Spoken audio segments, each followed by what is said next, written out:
Shaq sparked an interesting debate on Instagram, writing that an all-time Lakers squad of Shaq, Kobe, Baylor, Magic, and Kareem would beat the best 5 in Bulls history, including MJ, Scottie Pippen, Rodman, Grant, and D. Rose by 50 points. Pippen responded to the Big Diesel's comments with a throwback shot of himself and MJ, noting that together they won 6 championships, twice the amount he claimed while in LA, and the gloves were off after that. Stephen A., what's your take on all this Instagram beef? Well, first of all, Shaq doesn't need to be so disrespectful to MJ. We understand that MJ is the greatest ever in most of our eyes. He is Michael Jordan. And even if you're absolutely right, you don't need to be so flagrantly disrespectful. The Diesel is just flexing his muscles in this particular moment.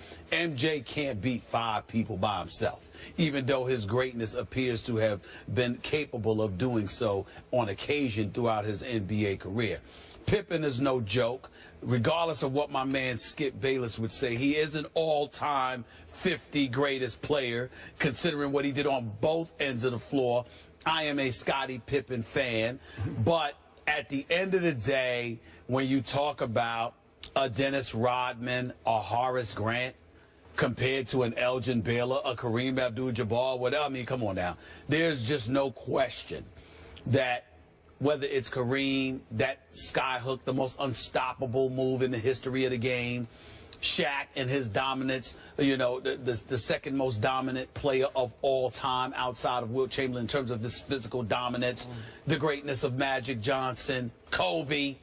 I mean, MJ to me just wouldn't have enough help offensively. So when I look at it from that perspective, clearly Shaq is right. I don't know if it would be by 50 points. But I think the combination of Rodman and Horace Grant on the team being offensive liabilities and incapable of stopping a Shaq, a Kareem. Yeah, how about defensive liabilities? How about defensive mismatch? Well, they're defensive mismatch because of size. Yeah. What I'm saying is that just in terms of their prowess as defenders, I would give credit where credit is due, but they're no match. The all-time Bulls are no match for the all-time Lakers. Shaq is right about that, but he just didn't have to rub it in like that. Shaq just seems in a bad mood these days. Let's let him rub it in a little bit extra. Rub it in? I don't know what's up with him. I have a bone to pick with my man Shaquille O'Neal. I think that he rigged this game in favor of his Lakers. Totally. I think he stacked the deck in favor of his Lakers. Because if I'm not mistaken here, I think Shaquille O'Neal picked the 5 all-time Bulls. Is that the way we're supposed to? That's how I'm playing it. Because obviously the 2 teams he picked are a mismatch in favor of the Lakers. I don't think they could win by 50 because nobody will beat Michael Jordan by 50 points in any game. That's not going to happen. But let's start with that defensive mismatch. If the tallest player you're giving the Bulls is Horace Grant, he's listed at 6'10". I don't think he's more than 6'9". Did you? Right. Were you around him a little bit? They say 6'10". Yeah, whatever. 6'9".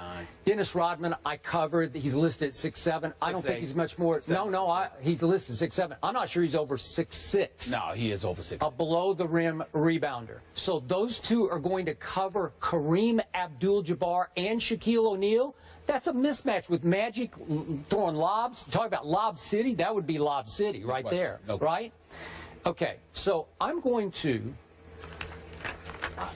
pick my own Bulls team here. I'm just going to take this opportunity to show you how if you give me the all-time pool of Chicago Bulls players, I can pick a team that will beat Shaquille O'Neal's 5. The other thing is you want to take Shaquille O'Neal or Kareem out because they play the same position. Well, I don't care. If you want to go twins, I don't care. Okay. However you want to do it, I don't care. Against that starting 5 of the Bulls, I would play both of them because I think it would just be overwhelming inside, okay? But do you remember the great Artis Gilmore? Do you remember him? I remember him. Stood 7'2" at about, he's listed at about 240. I think he was about 260 because he was a big man. A lefty, he had stature. Very, very strong. Played in San Antonio for a while, He did, but he played for 6 years for the Chicago Bulls, so I'd say he counts here, right? Played 6 years, made 6 NBA All-Star teams, 5 ABA All-Star teams, multiple all-defensive teams. So you don't think he would be some kind of a matchup for Shaquille O'Neal? Because I do. I think he couldn't stop Shaq, but I think he could bother Shaq at 7'2" to 7'1". He was physical. Yeah, very physical. And he was once an all-defensive player of the year. Now, let's move to Tyson Chandler, who is also a Bull, by the way, for 5 years. Does he not qualify as an all-time Bull at 7 feet 1 inches tall? So I'll take, You just said all-time Bull. You're going to bring up Tyson Chandler? Yeah, well, I can pick from the pool now. I'm trying to match up with this other team that Shaq has taken the liberty of picking, right? All right. Okay, Tyson Chandler, all Defensive Player of the Year. Was he not Defensive Player of the Year? Yeah, for the Knicks. I don't care who it's Defensive Player for. He was Defensive Player of the Year in the NBA. Yes. So he stands 7'1". You don't think that he could at least bother Kareem Abdul-Jabbar a little bit? I do. No. I do. Not Kareem. Okay, so you give me those two. I'll stick with Dennis Rodman, and I'll give you Scottie Pippen, because defensively, Scottie Pippen was really good. He's not an all-time top 50 player. He was made top 50 by Michael Jordan. But I will take Scottie Pippen defensively, and I will take Michael Jordan, and I will beat that all-time Lakers team. Because I got to tell you, Michael can match up with Kobe Bryant. I'm not saying he could stop Kobe, but he could really bother Kobe. And I think the Kobe could really bother him, even though he can't stop MJ. Who do you like better? You want Michael or you want Kobe? I got Michael. I'm always going with Michael, but the difference between Michael and Kobe is not going to offset the dominance that Shaq and Kareem would provide down low.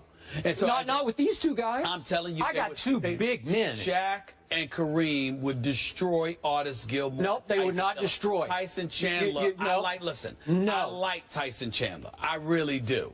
Tyson Chandler doesn't even belong in this conversation.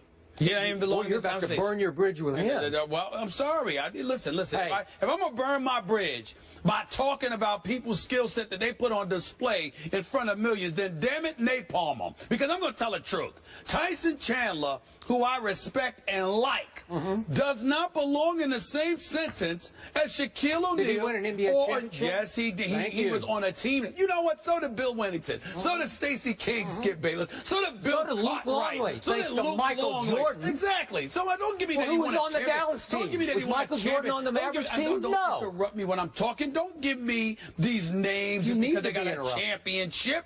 You all know that it doesn't have just, a lot of people have a ring and they were passengers on a bus instead of drivers. So let's stop it. I'm matching up. Listen, you match up all you want to. All I'm telling you is I respect Tyson Chandler, especially in today's game.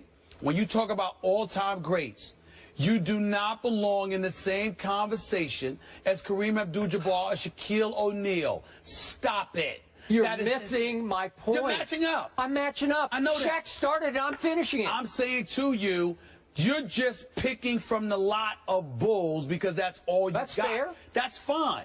But to sit there and say, well, they'll give him a problem. They would give him a problem. Tyson Chandler is not going to give Shaquille O'Neal or Kareem Abdul-Jabbar a tough time. Artis Gilmore in his physicality could pose a problem in terms of him leaning on Kareem. But I recall him and Kareem playing through the same era, and you didn't hear much about Artis Gilmore when it came to going against Kareem Abdul-Jabbar. Kareem Abdul-Jabbar was on another level. And let's not get into the dominance of Shaquille O'Neal. The only reason why we don't sit there and put Shaquille O'Neal up as the most dominant force we have ever seen in NBA history is because Wilt Chamberlain was so dominant of a physical specimen compared to what he was going up against, even though Bill Russell won the 11 rings because he had a lot more help. The point that I'm trying to make to you is Shaquille O'Neal was the most dominant force of the modern day era and maybe the most dominant force we have ever seen in our lifetime. You don't take a conversation that he creates and says, well, I have a matchup for you and it's going to include Tyson Chandler. You just don't do that. What happened in the NBA Finals when the Bulls finally broke through and Scottie Pippen did take Magic Johnson? What happened? Well, Magic Johnson, who did Magic Johnson have? It wasn't Kareem Abdul-Jabbar and James Worthy and Byron Scott and Michael Cooper and all of those boys.